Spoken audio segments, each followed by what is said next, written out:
Minta tolong kepada yang sudah mati. Apakah ini musyrik? Tidak. Tidak musyrik. Karena sekarang banyak pemahaman-pemahaman yang seolah ini adalah dari Quran, dari hadis, tapi dia tidak ngerti Quran dan hadis.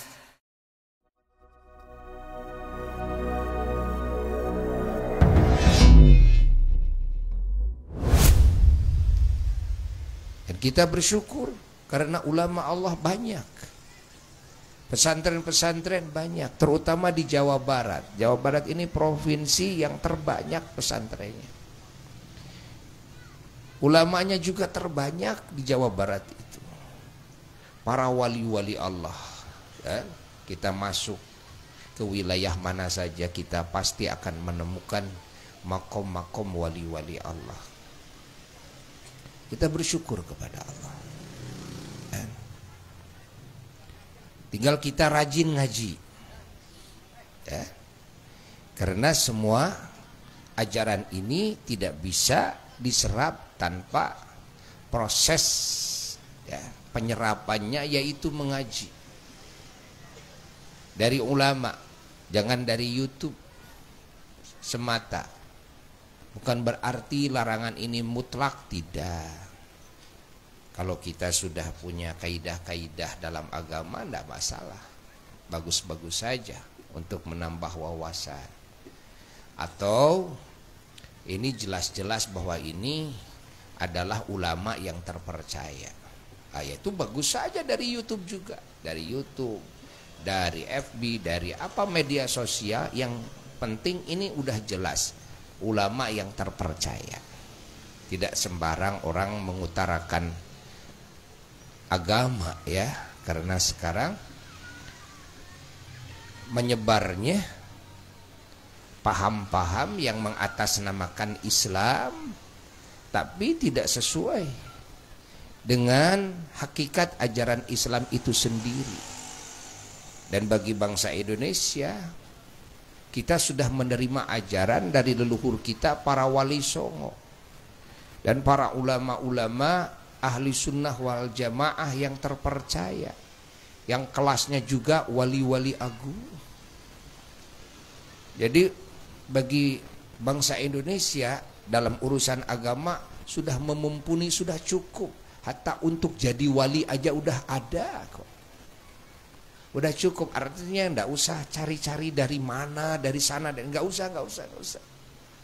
Dan dari ulama-ulama yang ada di Indonesia aja sudah cukup. Udah cukup. Kan? Fahami. Ya. Nah, sekarang datang faham-faham yang radikal. Ya, mengatasnamakan Quran dan hadis, mengatasnamakan agama Islam. Sebetulnya ini faham datangnya dari luar, bukan dari Indonesia. Bukan dari ulama-ulama yang ada di Indonesia. Cuman bangsa Indonesia sekarang udah mulai ada yang terpengaruh oleh paham-paham itu yang datang dari luar. Di antaranya faham Wahabi dan faham Syiah, kan? Ini faham Wahabi ini berbahaya. Ingat. Kenapa berbahaya? Karena ada pemahaman yang mengakar, yang merupakan kaidah, bahkan dianggapnya oleh mereka itu akidah. Nah, ini yang berbahaya. Yang ini berbeda dengan ahli sunnah wal jamaah. Udah berbeda. Sementara mereka menganggap bahwa yang beda dengan mereka adalah musyrik. Yang beda dengan mereka adalah ahli bid'ah, ahli sesat, ahli neraka. Jadi kita semua disesatkan, dianggap sesat, dianggap ahli bid'ah semua, dianggap ahli syirik, musyrik. Masih mending kalau kita disebut ahli bid'ah, ahli melakukan haram bid'ah itu kan. Ini kalau disebut musyrik sudah dianggap halal darah kita. Darah kita itu dianggap halal. Maka terjadi sekarang adanya peperangan, pembunuhan, saling bunuh. Sekarang di mana di Yaman tuh lihat, di Syria lihat, ini kan banyak contoh-contoh. Dari dulu juga memang mereka yang menjadi ya orang pertama. Itu paham-paham mereka dalam sejarah. Terjadinya peperangan, terjadinya pembunuhan, pembantaian yang mengatasnamakan Islam. Ya, yang mengatasnamakan Islam. Pahami oleh kita. Mereka mengaku salafi. Ya, tapi sesungguhnya pengakuannya itu bohong, tidak sesuai dengan hakikatnya. Karena terputus kepada para ulama-ulama salaf. Yang disebut salafi, mengaku salafi itu terputus dari mata rantai ulama-ulama salaf. Ulama salaf itu adalah para sahabat, para tabi'in, para tabi'i tabi'in, itu ulama salaf. Ya. Ternyata ulama-ulama salaf, para sahabat tabi'in, tabi'i tabi'in itu tidak sama dengan aliran mereka. Ya. Tapi ngakunya salafi, ngakunya sunni lagi. Ya. Sunnah, ikuti sunnah, bikin TV sunnah. Nah, itu sunnah.